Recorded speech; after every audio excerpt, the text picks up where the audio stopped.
there, this is Divvy Dice, your board game concierge here at 401 Games.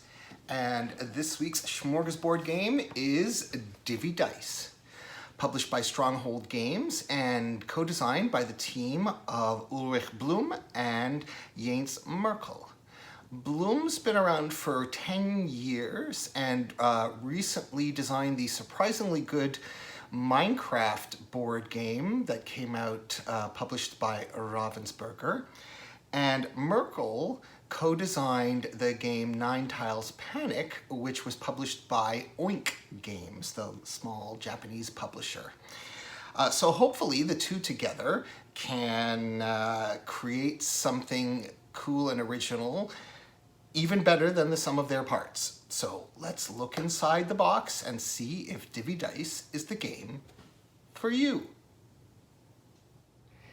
Divvy Dice is a roll and write game for up to 4 players where players use their dice rolls to first purchase and then complete cards from the central market to construct a little grid of 3x3 cards that will, they hope, generate enough points to win the game. There are 2 types of cards. There are bonus cards, which give you special powers that you can use during the games, some with a limited number of uses, like in this case 3, others that have ongoing uses through the game. And there are scoring cards, which reward you for having certain configurations in your tableau. Neither type of card activates until every single box on the card is checked off during the game. And so if the box is blank, you can use any dice. If the box has a color in it, you have to use a dice of that color. And if the box has a number in it, you have to use a dice of that number. And there are a few that have a color and a number. Each player starts the game by getting 2 bonus and 2 scoring cards and choosing 3 of them to set up their initial tableau. So in this case, I chose 2 scoring cards and 1 bonus card. And you can set it up any way you like, but you have to keep in mind that your grid cannot be bigger than 3x3. So if you set them up in a row like this, you're definitely limiting yourself. So that's why I set these up this way. I also wanted to take advantage of this scoring card, which gives me 7 points for every blue card that is touching it. The iconography in this game is very easy to follow, and it's great. This card gives me 6 points for every completed row and column. So in this case, it doesn't matter whether the cards are completed or not because there's no check mark. Here, because there are check marks on the boxes, I need to have a complete row of any color. Gray, there's no gray here. The gray is any color. And this bonus card, once I complete it by filling it in, it will allow me 3 times to basically change the color of a die to any color I want. And it's also blue. So again, if I can complete all 3, if I can complete this card, then I will get 14 points at the end of the game, regardless of whether I complete those 2. So, on your turn, you'll be the active player and the other players will be the passive players. You're going to roll your 5 dice and then you get to use the dice on the card. The twist is that if you're going to fill in a card, you have to be able to fill in every box on the card that is still blank. And I can't do that at this point. The other option I have with my dice is that if I have 3 of a kind of the same number or 4 of a kind of the same number, I can buy a card from the market and put it in my tableau. But you can't use the same die for both things. In this case, I can't do both. So what do? Well, I re-roll. So in this case, I probably have a pretty good shot at this.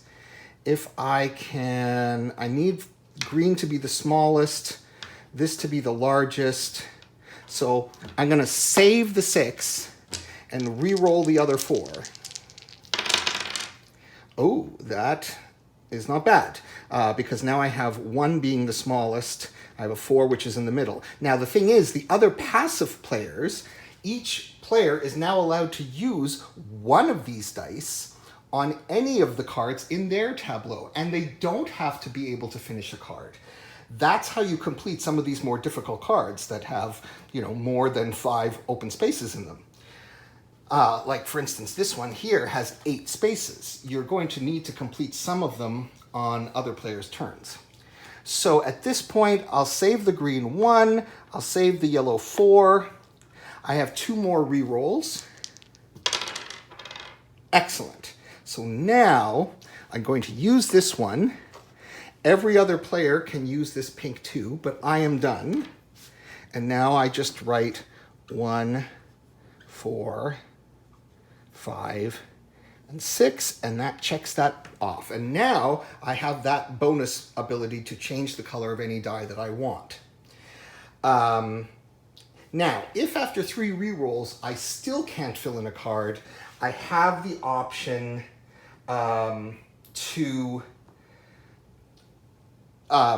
either just take 2 of the dice and fill in any boxes I want, or take one of the top cards of the remaining bonus and score cards, take it blind off the deck, and if I want to, I can just have it for free, or I can toss it, which is sort of a consolation prize. So you see that there's kind of a tension here. The more you re-roll, the better you'll be able to fill in cards, but the more other players will be able to fill in too. So when one of the players buys their 9th card, filling in their tableau, then the end of the game is triggered. You go round the table one more time until everyone's had the same number of turns, and then everyone gets 1 more turn. So then you add up your points, and the highest score wins. So, is Divvy Dice the game for you? Well, if you like roll and writes, you should definitely check it out, I think. It's got enough twists to make it interesting. It's different enough from games like Ganz schön clever and Doppelt so clever and Bricks and some of the other popular roll and writes out there.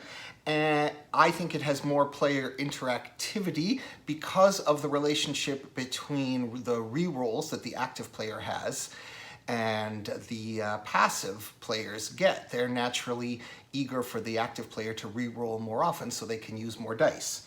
If you've never played a roll and write before, it's not a hard game to get into, and it's definitely playable by kids 8 and up, as it says on the box.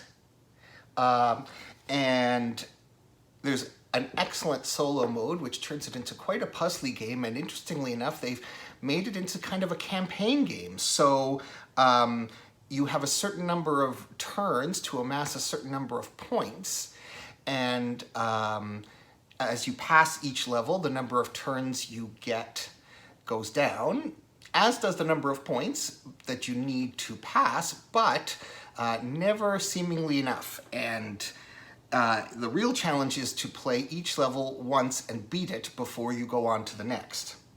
So, if you're interested, click on the link below to order your copy of Divvy Dice. This is David Weiss, your board game concierge here at 401 Games. Thanks for watching. See you next time. Ciao.